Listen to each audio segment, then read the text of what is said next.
আল্লাহ রাসূল দাঁড়াইতে বললেন। এক পর্যায়ে ডাকতে বললেন যে তোমার সন্তান যদি মারা যাইবে আমি দাফন কাফন করাইব। এক পর্যায়ে আল্লাহ রাসূল সাল্লাল্লাহু আলাইহি ওয়াসাল্লাম বাড়ির দিকে চলে গেলেন, সাহাবীরাও চলে গেলেন।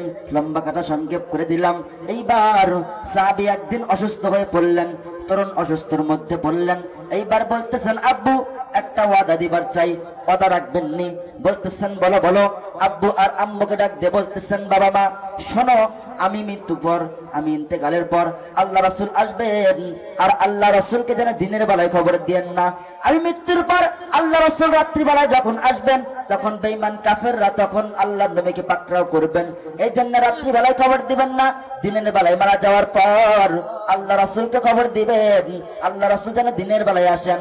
এক পর্যায়ে আল্লাহ রাসূলের সাহাবী তালহা রাদিয়াল্লাহু আনহু মারা গেলেন।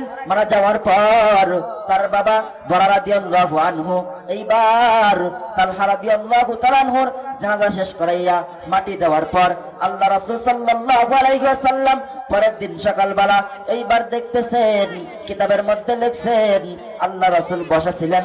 এক সাহাবী ডাক দিয়ে বললেন রাসূলুল্লাহ আপনি কি খবর পাইছেন নি? বলতেছেন কি খবর?